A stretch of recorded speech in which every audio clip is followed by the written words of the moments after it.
drainage systems on Central Avenue and Main Street eventually caught up, but when we arrived around 4:30 in the afternoon, water was still flowing into the street. The company sells about 5 million pounds of tomatoes every year, but H2 Grow says if it's approved for a medical marijuana license, it will no longer sell this cash crop. It's not just driving down the road, it's getting into their own driveways. Neighbors say the city brought these planks to help get up over the curb. This 4 a.m. closing time, Chris Jacobs says, is really a relic of the city's industrial past. Nearly all of those seats will be full on Sunday. The game's sold out. That's except for a handful of rows in the front. Donald Trump polling as a heavy favorite across New York against the two other Republican candidates, and he might even be more popular here in Western New York. Remember, it was Western New York lawmakers who in 2014 tried to draft Trump to run for governor. Has been at the parade on Fillmore Avenue. He rejoins us now with the latest on the festivities. Hey, Ryan. Casey, what did I tell you about the water guns? We knew this was going to happen. I had already got caught a couple of times, but their timing was pretty good there on the float. Thanks, guys. I appreciate it. We talked to organizers earlier. They say that this parade gets bigger every year. Casey, tough to get a good vantage point of the Skyway, so we're actually on the 37th floor of the Seneca One Tower, so we could look down at it from above. I'll give the viewers at home a chance to do that with my photographer, Corey, panning over here. They expected it to be the campaign finance, Liz, but remember, it was the campaign finance complaint that got us here. This started with that 2013 Western New York Progressive Caucus complaint. Right. U.S. Senator from Vermont, as well as Democratic presidential candidate Bernie Sanders is here. He was kind enough to take some time and speak to us before his big rally in front of a lot of University of Buffalo students. There's sand underneath it, so if water comes down, it actually packs together and makes it an easier surface for the players to run on.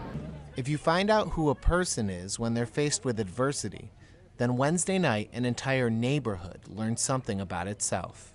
We all worked together, and it was really not much of a heroic act, but average people getting together to do an outstanding thing. The fire started a little after 10 in Lackawanna. Just totally orange, flames shooting out. The stairway was all ablaze. 7 people were stranded on a ledge, including a pregnant woman and 2 young children. The man was saying, "Get my babies out the fire, get my babies out the fire." So I immediately yelled at him at the window and says, "Toss the baby to me." He wouldn't toss the baby to me because he was frightened. Carmen Lowe caught both children and took them into her home. Her husband Robert and father and son Jack and Zach Porowski started helping the rest of the group. I really thought somebody was going to die, and it just kicked in just to hurry up and get them out. They were able to convince the pregnant woman and a young man to jump from the roof. After I prayed for strength, it was just like a pillow hitting in my hands. I never really felt the weight of the lady, it seemed. Today I feel it in my leg and my back, but at the time the adrenaline was pumping so much. 3 adults were still on the roof in shock and not willing to jump. Zach Porowski made a quick decision to run across the street and grab a ladder. They were up there, of course they were distraught, their house is on fire, so we put the ladder right here and we got them down. In the meantime, another neighbor found out why they ended up on the roof in the first place. I tried to go in because I was scared. When I grabbed in the hallway, it burned my hands. I took back out the door. Everything was flames. The stairs, the hallway, the doors, everything was engulfed. It all happened in a matter of minutes before police or fire even arrived. They saved their lives. These guys are heroes. While an arson squad is investigating the cause of the fire, neighbors on Center Street are focusing on what went right. I feel good. I don't want to say that we were heroes, but we all have children and would hope someone would do the same for us. In Lackawanna, Ryan Whalen, YNN. Yeah. I'm strong. I'm cool. Just a regular kid. I'm good in math and I'm smart. From his taste in Mexican cuisine, I like tacos. To his understandable impatience with long television interviews. Now can I please open the portion in a few minutes? But Grant Damagala's gone through more in 6 years than most people will go through in a lifetime. Between taking his medicine 3 times a day and breathing treatments and chest PT and all these other things, he just rolls with it. Grant was born with a congenital heart defect called tetralogy of Fallot with pulmonary atresia and pulmonary hypertension. In short, he has a large hole in his heart. When he was first born, they told us that he was inoperable, that his defect was too severe to operate on. Instead, he had his first procedure at 2 weeks old, then another 8 months later. This spring, Grant is scheduled to have his third open heart surgery. You hand your child to someone to save their life, knowing that there is a chance that they won't survive the surgery. That's me. Grant's parents say he's just starting to understand the battle he's been in his entire life, but he's rationalized it in a way you might expect from a 6-year-old boy. The Fantastic Four, united in their fight against interplanetary evil. So we decided that his heart is the Human Torch, and it's battling the hole in his heart. The hole is dun dun dun. Mr. Freezer, Dr. Freeze. He needed something to connect his heart to his lungs, which is the conduit, which he made Mr. Fantastic. And then his lungs are the thing.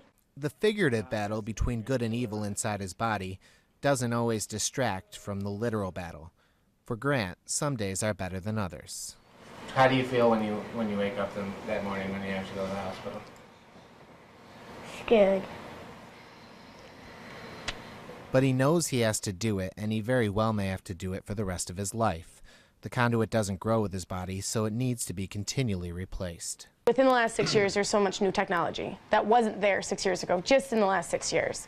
So we wait on technology.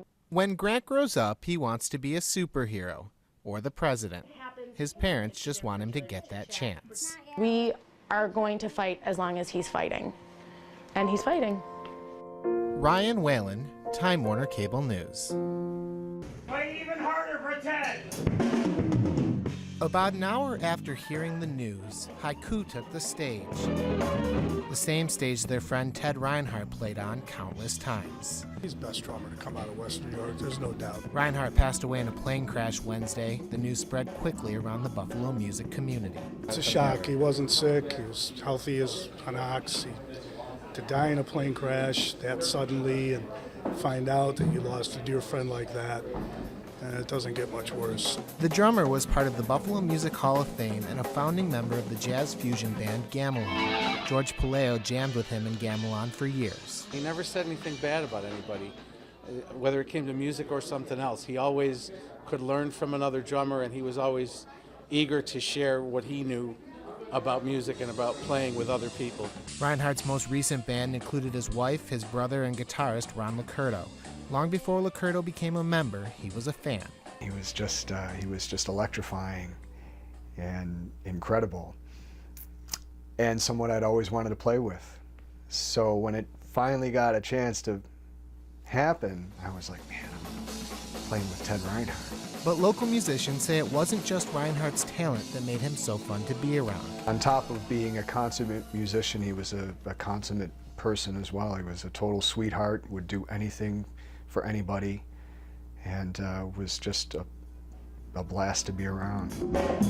Wednesday, Haiku members said they'd be rocking hard because Reinhardt wouldn't have it any other way. Thankfully, we have the music and we have the records to remember what that was like. I love you, Ted. I can't believe I'm not going to hear his drumming anymore, but I'll be listening to him for the rest of my life. Ryan Whalen, Time Warner Cable News.